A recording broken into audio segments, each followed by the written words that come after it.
I would have done differently as a, project manager like 10 years ago. I would have started networking way earlier. You can work in a small agency in a country, like Croatia, but it's also important to network because you can get a lot of insights on the industry.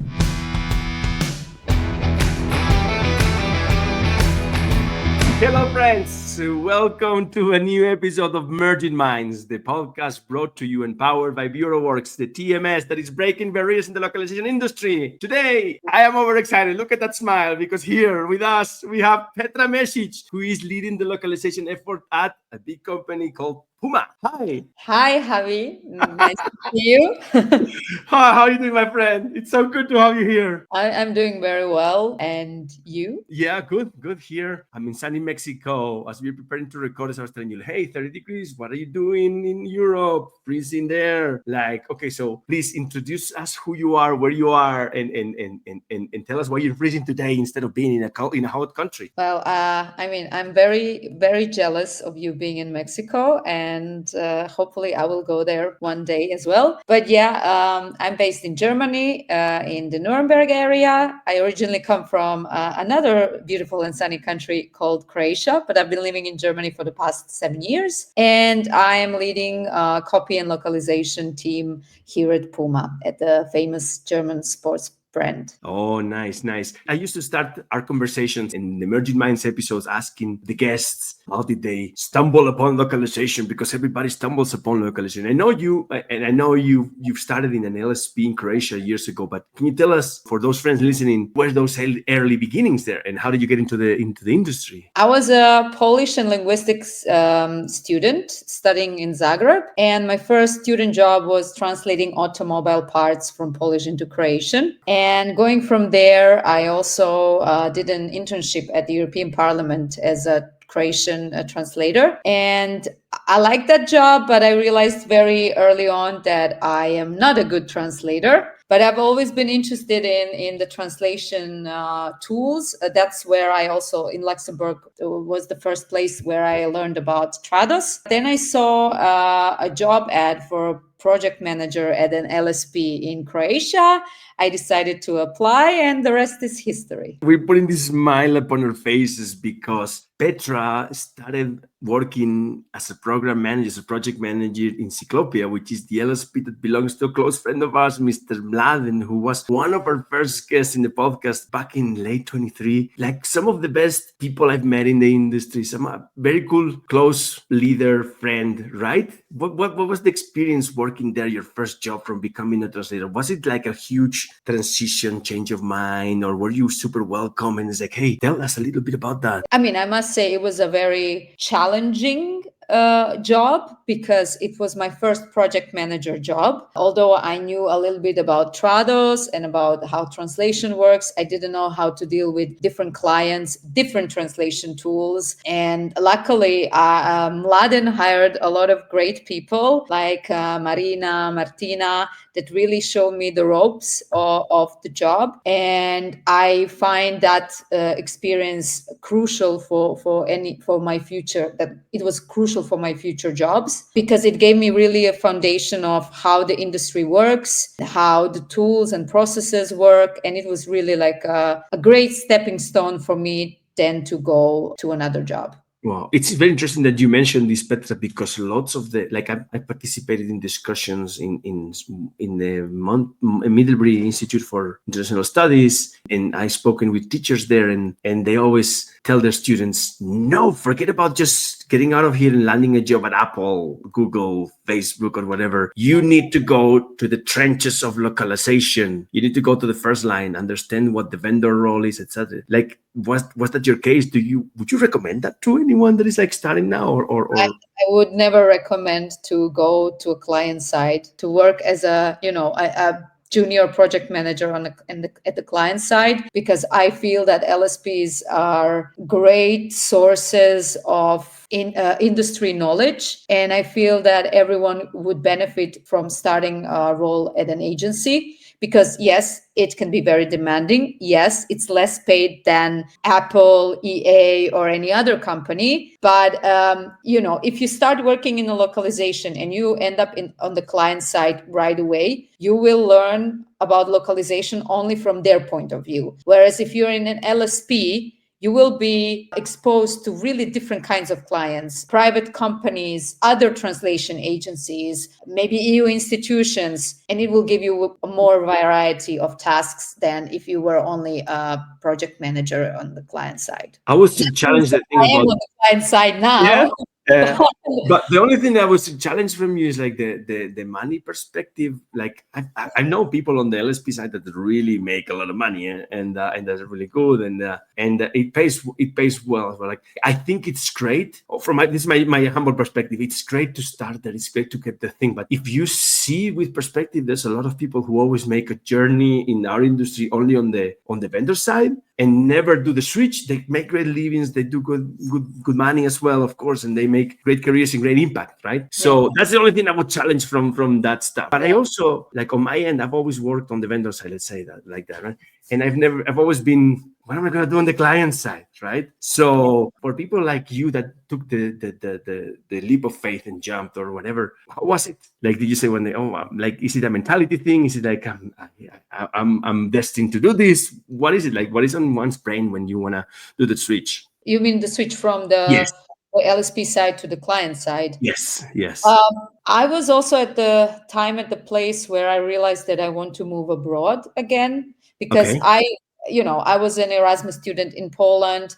I also did an internship in Luxembourg, and I felt like I want to move abroad. And that's why I started looking around. And this is where the job at EA came. And I also wanted to know more about the client side, how things work. Also, I mean, Electronic Arts EA is a huge entertainment company, it's a gaming company. And I've always been interested in that entertainment side of the business. And then I also had interviews with my former managers, Veronica and Aneta, and I really liked their vibes. I feel that when going for another work, you really need to click with people that you're going to work with. And I decided to take a leap, and I spent 3 years at EA as a multilingual localization specialist. What I really liked about that job is that I was able to work with game developers, with the localization managers in Spain, with really geographically distributed teams. So I was within this huge international machinery that I didn't get the chance to see in a Croatian LSP, because Yeah. Cyclopea was a great experience, but it was mostly focused on Central and Southeastern Europe. Whereas working for EA, you work on different game franchises for the gamers all around the world. Yeah. And just like most of us in our industry, you have the same profile of life. I was born in a country, I moved to another country, and I work for a company that is like from somewhere else. That's the profile of all of us in the industry, right? So when you do that switch from saying like, okay, I want to know it in your case, because I know there's a lot of friends that might be in the situation where you were now, who are listening, it's like, hey, should I do the change? Industry is not like, it's not, we're recording in March 25, and this might not be the moment in which more hirings are taking place. But out of that, if you could think, because this switch took like 7-8 years ago, right? If you could think of how much of I want to move abroad was there, and I want to work for an enterprise client, what would be the percentage in that? Like, how much would you say, like, okay, it's a mix? No, I really wanted to leave abroad and I got the first job I could get, or what was it? Like, how was that? Yeah, I mean, it was definitely like there was a lot of excitement and also a lot of fear. Yeah. Because as I said, like, I worked in an LSP, I knew how they work, but coming to a new country, like, I spoke German, I had German at school, but one thing is to learn German at school, and another thing is come to a country where everyone speaks German at such a high speed. And I had a lot of culture, like a culture shock was also big. And it took time for me to get adjusted, not only to live in Germany, but also to work for such a huge company, because like the things that I did at an LSP, 2 or 3 job roles, I had only one specific things on the client side at EA. I was just a localization specialist. I did work with translators, but I didn't do many other things that I had to do then in the following jobs and in the jobs that I'm doing now. Nice. And you're talking to somebody that also, just like you, 15 years ago, now moved to Germany, and now have studied German all of my life there. And I was like, hey, you get to McDonald's. And I'm like, yeah, can I have a burger in English? So I know. And I also had, like, in those days, like 2010, 11, 12, 15 years ago, we got, life passes fast. Oh my God, Jesus. Anyway, I was thinking, like, also how difficult it is for somebody from a different country to go and get adapted to working in such environment, right? In a German company where everyone is like 30 years older than you, right? And stuff like that, right? That's a big impact as well. That has an impact in one, no? Yeah. I mean, it was challenging because we were very international environment. Yeah. But I also saw some traces of the big old German company. I mean, EA is an American company, but there were people that were working for the same company for decades that were used to the way things work forever. Have always worked. So it was sometimes hard to change that mentality. Yeah. And now, a couple of years ago, you landed at Puma, one of Yeah, the I mean, brands. after EA, I worked for DeepL for 2 years. Oh, okay. I forgot about that Yeah, part. so I was a localization project manager at DeepL. So Okay. I still lived in Cologne at the time. I was still living there. That was also a great opportunity because I joined DeepL when it was in the startup slash scale up phase.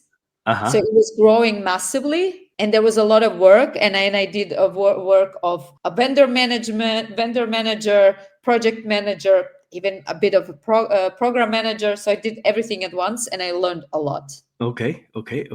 And then this is prior to landing in The job Puma. at Yeah. exactly. Yeah, yeah, And then in Puma, you and I spoke last year in person in Nuremberg, and you were telling me about, like, this is the first job in which I really have, like, leadership, pure leadership, in which I have to hire, I have to speak to stakeholders, I have to convince internal people, I have to put things out there, right? Hey, yeah, that was I can imagine, like, coming from a role in which you didn't have to do these things, or from roles in which you didn't have to do these things. That must have been a really big mind shift, right? yeah. Okay, so tell us a little bit about that for friends that are listening that say, hey, I'm gonna have to do this at some point. Which things will I have to adapt the most? I mean, the best piece of advice that I can give everyone right away is to stay positive and to believe in yourself and to believe in the words that you say. I know it sounds very vague, but like when I started at Puma, I was presented with the processes, how they worked. I started questioning things right away, which is something unusual of me. I was fighting against the processes because I didn't see any sense in them. Okay. So I started changing them. Luckily, I also had a great support of my manager in with the dealing with these new processes. So I changed the vendor. I introduced the TMS. So I mean, thanks to the support and also the willingness of my team to embrace the change, it ended up to be better than it was in the beginning. But yeah, what I was mostly struggling in my position was to persuade other teams and like technology partners to get on these change because we have a lot of engineering team members that are like reluctant to change. So that was a big challenge, but we made it happen. I was very very persistent, and I kept my smile on. And that helped. You're a great sales girl. I know this. You're a great salesperson. I know this, Petra. And convincing, and, like, yeah, and elaborate.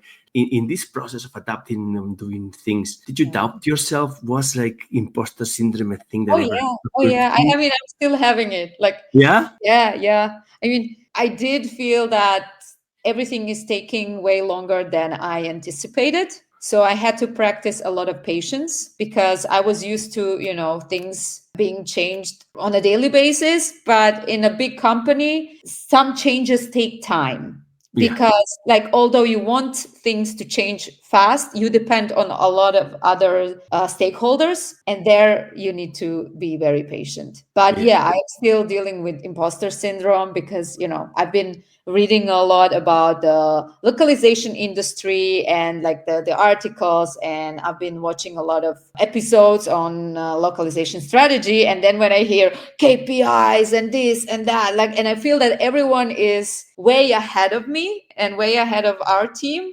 But I mean, I need to keep reminding myself that yeah, we are on the right track, and Yeah.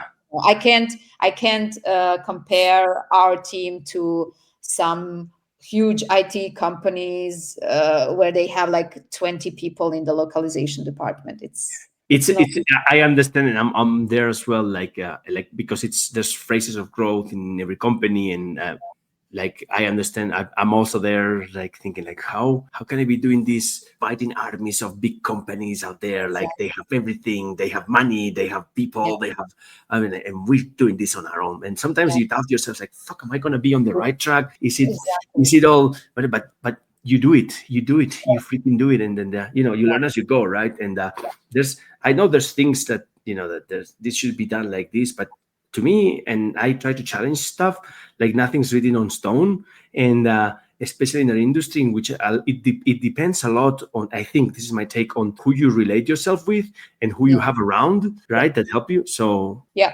I mean, for me, I had that also imposter syndrome because like we were a very young team, and I yeah, was, I'm a very young localization leader. I mean, when I say young, like not that experienced in comparison to others. and you're young too, Petra, por Thank you. favor. In a very, big company. So I had that imposter syndrome of like, Yes. oh, we should be doing way more, giving the size of our company and giving the impact that our company has in the world. Yeah. We are doing our best. I have a great team of copywriters and a few localization project managers that are doing impossible things, and I do believe that everyone in my team, including myself, grew a lot in Yeah. this role. Yeah. I've been stuck. Like I have friends who always told me, like, and I'm thinking of one particularly who told me, like, I always saw myself as a director in a big multinational, and that was my goal. And he's got it now. I could think of him right now. Eh? Did you have those thoughts as well, or was like when you were starting? No, eh? It all just evolved as it was, right? Yeah. I mean, like growing up, I always wanted to be a singer. A singer, then a German translator. Oh Exactly. my god! Wait! What's going on there? Like from a Yeah, singer I to a wanted to German study translator? German. I loved German. I still love the language. Excuse I'm me. a huge fan of German. Yeah, I was good at languages, and then thanks to my brother, I realized that I would suck as a German teacher. And I was like, no, I'm going to be a translator. But then I realized I suck as a translator as well. But I was like, okay, I'm good at communication. Yeah. I'm interested in processes. I'm very organized. I mean, I always had ambition. I just didn't know what that was. I never saw myself, oh, I'm going to be a director of a multinational company, or I will end up in localization. The first time I learned about the translation project manager role was when I was writing my master's thesis, so only like 11 years ago. And I just followed the things that I'm good at. I was looking for opportunities and I took them. Okay, that's cool. That's that. I think that's what it is. And for us millennials, and I'm gonna say it once again, like flexibility is what we gotta live by, right? Exactly. And Flexibility and open-mindedness. big time, big time. So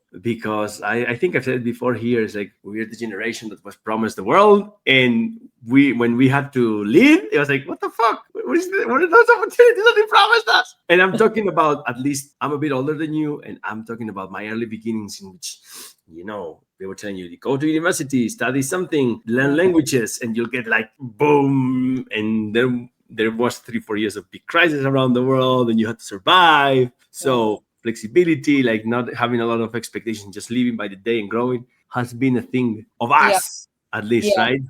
Yeah.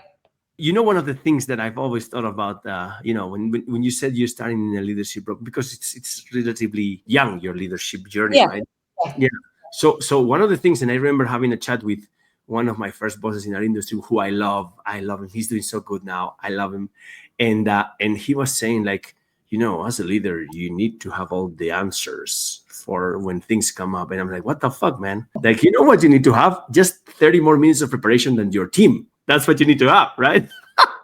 what is your, yeah, big time, right? What is your take on I that? don't have all the answers, and I don't lie to my team that I do have the answers. I I tell love them, it.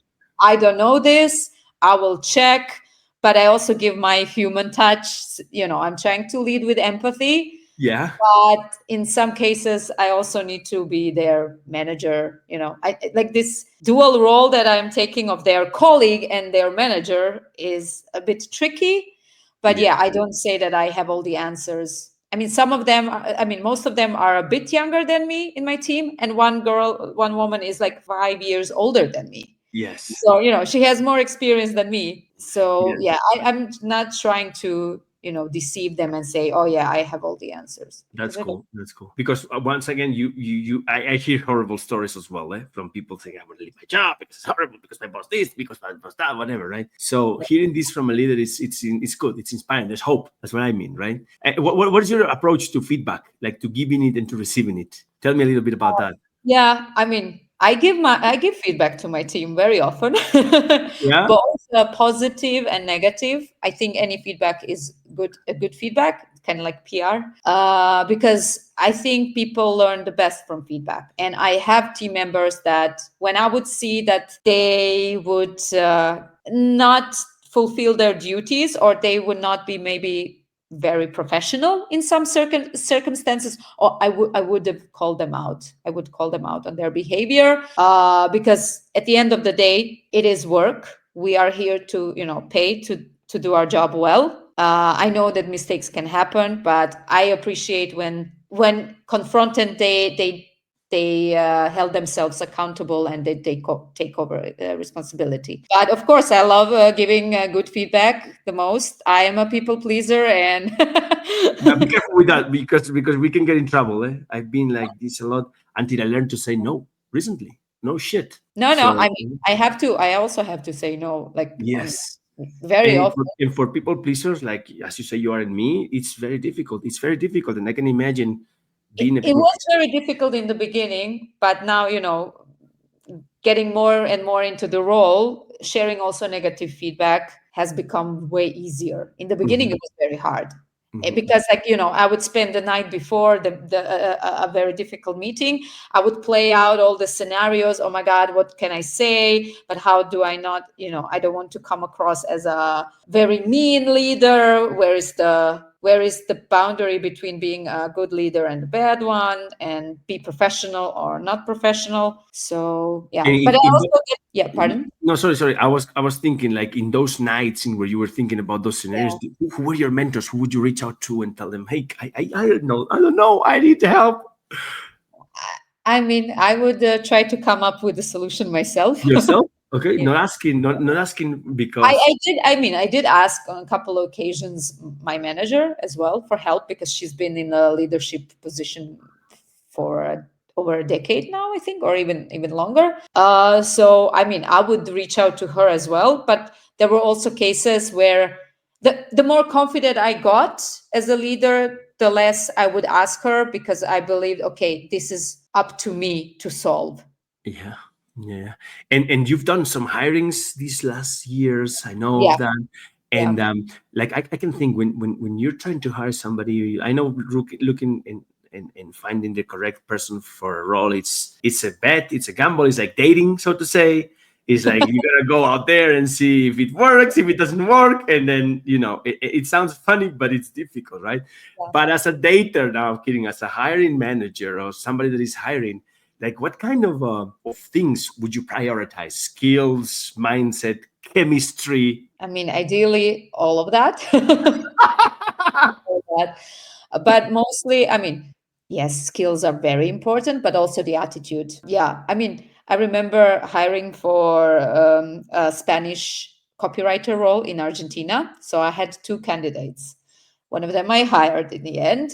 And the second candidate felt super motivated, but I noticed that he was I noticed that he was so creative that maybe we would have issues with, giving him tasks and making sure that he would deliver on time. Whereas the second candidate and my current Spanish copywriter, I saw her positive attitude, but I also saw how sharp she was, and I had the good feeling about Mhm, her. mhm. So a lot Yeah, of gut feeling. Yeah, I can imagine. a lot of gut feeling, but Yeah. also a lot of. I mean, we did test her. We always have copy tests. I did check with everyone else. They said, oh, yeah, it was a good test. So Yeah, and in fact, yeah, well, that's so, yeah, so a lot of like, ideally, friends look for the three, right? So, and I could, like, as a young lady leader so far, what has been your biggest lesson in people management to today? Like something that you said,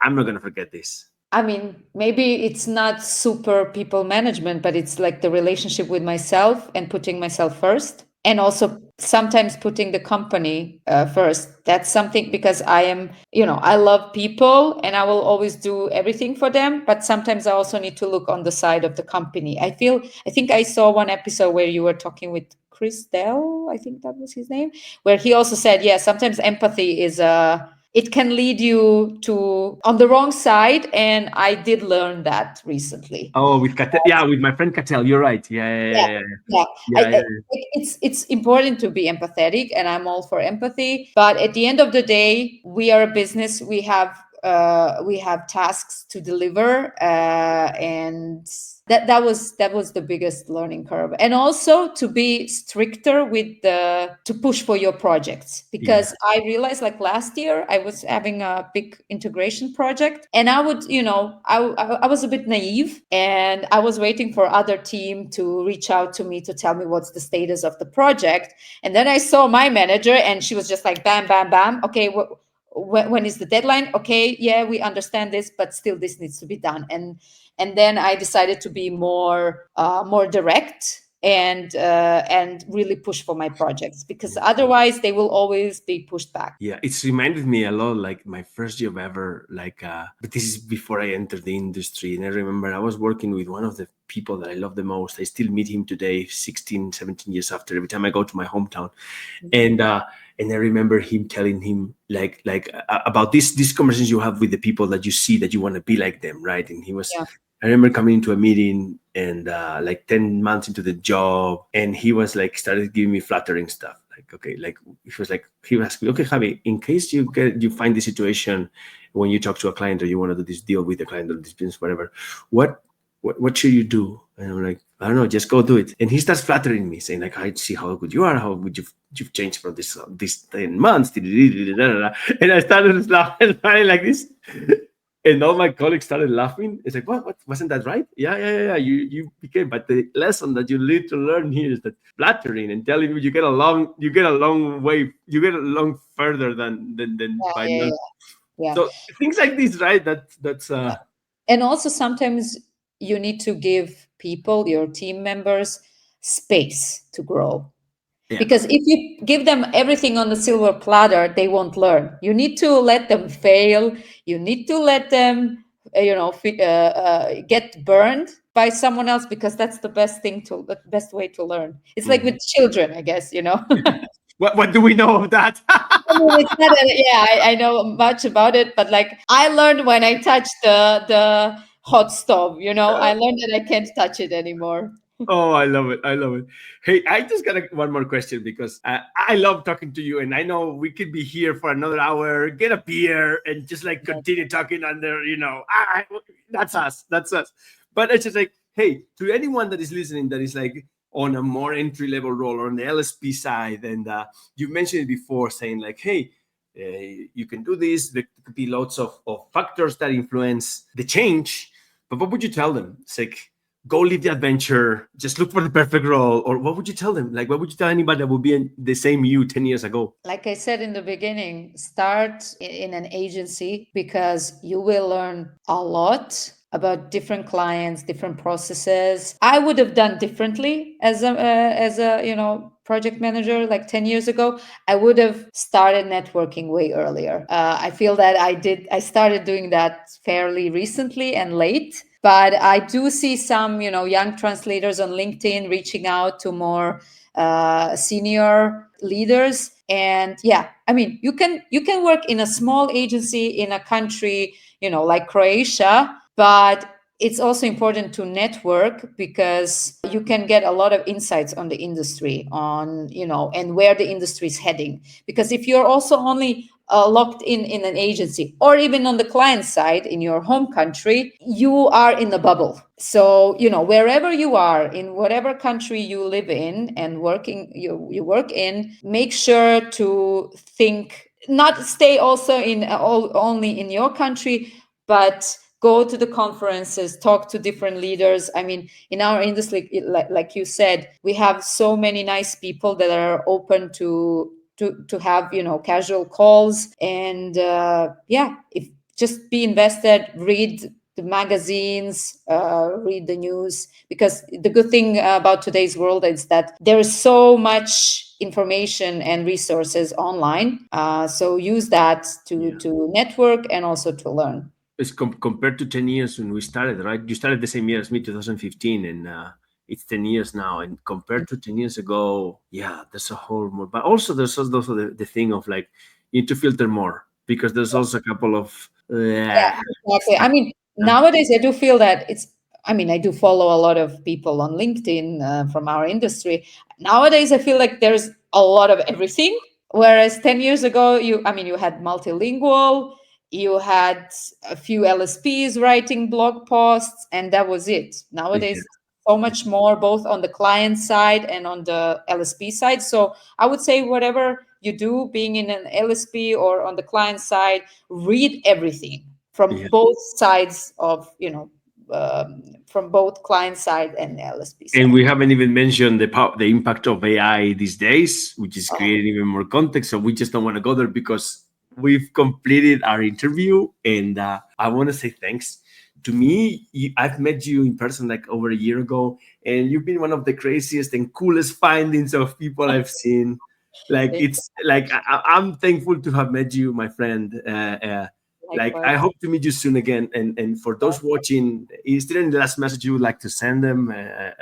The only thing that I can say is that, keep pushing for your projects, stay motivated, whatever the circumstances are you are in. The things can change, and yeah, we do live in a very uncertain world, but it's up to us. It's like we really need to work on intrinsic motivation, because that's the only thing that we can control. Thank you. Thanks, my friend. Until the next time we meet, and to all of you watching, thank you so much for being here. Until the next episode. Bye. Bye.